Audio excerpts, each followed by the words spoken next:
ये जो आपने हाइकिंग का मोंटाज देखा, ये मेरी फेवरेट हाइक्स में से एक है जो जापान में मैंने करी थी। इस हाइकिंग का नाम है तात्यायामा सुर्गी हाइक, और इसको करने में मुझे लगभग 2 से 3 दिन लगे थे। और इसमें आपको रोटी कपड़ा मकान सारा, आपका टेंट हो गया, खाना हो गया, और कपड़े वगैरह हो गए, और पानी हो गया 2-3 दिन का, वो सारा आपको लेके चलना होता है, जिससे बैग का वजन हो जाता है 20 से 30 किलो। और उसमें मेरा ही वजन 65 किलो था, तो मैं अपना आधा बॉडी वेट कैरी करके चल रहा था। कोई इसमें डाइटिंग वाइटिंग कर रहा था, उस टाइम पे बहुत पतला था।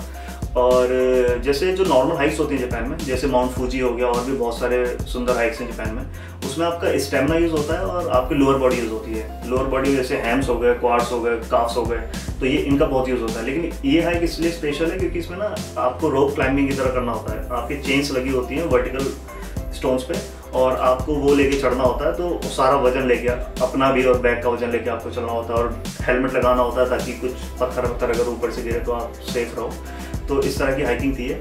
और इसके लिए मैंने कुछ वो जैसे पुलअप की प्रैक्टिस कर लो, जिम में रोप की मशीन होती है, रोप पुल की, अब वो प्रैक्टिस कर रही थी मैंने। और जिसको हाइट का फोबिया, उसके लिए भी बहुत मुश्किल है हाइकिंग। जैसे आप जब चेन्स लेके चल रहे होते हो तो साइड में खाई होती है, तो वो देखते ही डर लगता है, क्योंकि आप ऑलमोस्ट बादल की हाइट पे होते हो और आपको वैसे भी सांस फूल रही होती है, उस टाइम पे ग्रिप बना के चलनी। तो ये मेरे लिए बहुत मुश्किल हाइक थी, इसलिए मेरे से बहुत क्लोज है ये हाइकिंग। स्टार्टिंग की हाइकिंग तो बहुत कठिन नहीं थी, लेकिन जैसे जैसे हम ऊपर जाते हैं ना, तो वहाँ पे हॉट स्प्रिंग थे। तो हॉट स्प्रिंग का जो सल्फ़र होता है वो आंखों में बहुत लगता है, जिससे हम सारे ही कुछ 20-30 मिनट के लिए सूरदास हो गए थे।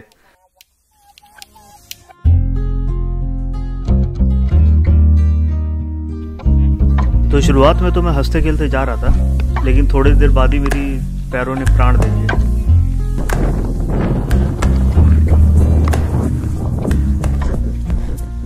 जब कैंपिंग एरिया पहुंचा तो वहाँ पे थोड़े टाइम बाद कैंप सेटअप किया और खाना वाना शुरू किया। तो यहाँ पे इस तरह के बर्नर मिलते हैं जिससे आप चावल वावल बना सकते हो और कैन फूड को पका सकते हो। तो मेरा लंच और डिनर कुछ इस तरह का था।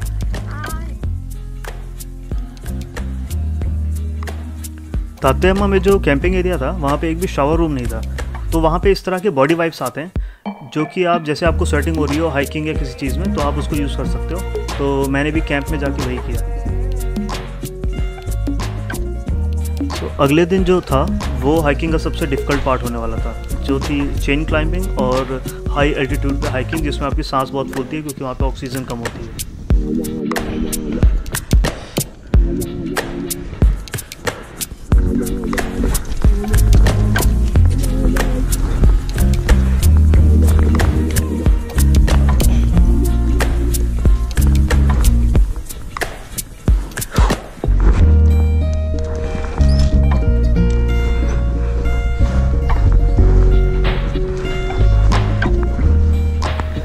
जापान में जो सबसे फेमस हाइक है वो माउंट फूजी को बोलते हैं, लेकिन मेरे हिसाब से माउंट फूजी बहुत ओवररेटेड है क्योंकि मैं वो हाइक कर चुका हूँ। वहाँ पे ऊपर उन्होंने रयोकान बना रखा है, आप रात को रुक सकते हो, ऊपर खाना भी मिल जाता है, तो एक चैलेंज खत्म हो जाता है। और ऊपर बहुत क्राउड रहता है तो आप ठीक से एंजॉय नहीं कर पाते हो हाइकिंग। जापान में ऐसे बहुत सारे माउंटेन्स हैं जो आप एक्सप्लोर कर सकते हो, जिनमें अलग अलग तरह के ऑब्स्टिकल्स होते हैं। जैसे आप कैंपिंग खुद ले जाना होता है, आपको फूड प्रिपेयर खुद का करना होता है, 2-3 दिन का खाना पानी राशन सब लेके जाना होता है, और ये सारी चीज़ें मिलके हाइकिंग को बहुत इंटरेस्टिंग बना देते हैं। ये हम टॉप पे पहुंचने वाले थे और यहाँ पे चेन के अलावा कोई भी सिक्योरिटी नहीं थी। अगर हाथ से चेन छोटी तो सीधा क्लिफ के नीचे, लेकिन ऊपर का व्यू बहुत ही सुंदर था।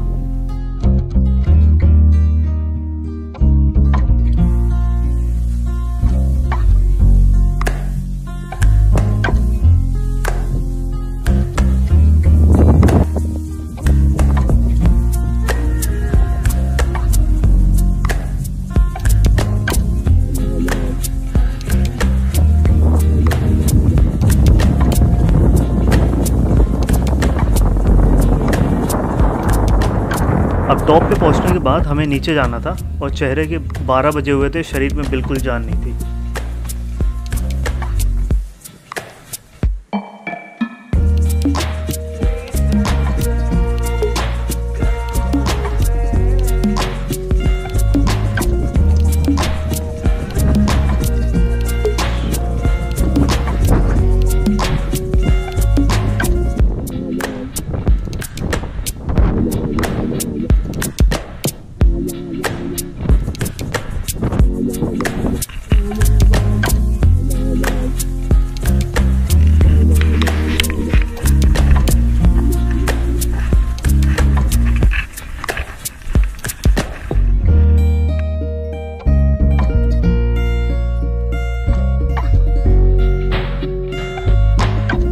एक दिन पूरी हाइकिंग हो जाने के बाद जब आसमान से ज़मीन पे आए तब जाके इंसानों वाला खाना खाने को मिला। तो पेट पूजा हो जाने के बाद कर दी मैंने घर वापसी। और क्योंकि ये सारी फुटेज मेरी बहुत सारी पुरानी है तो वीडियोस इस जर्नी को जस्टिस नहीं कर पाएंगी, तो ये मैंने कुछ फ़ोटोज़ ली थी अपनी हाइकिंग के दौरान।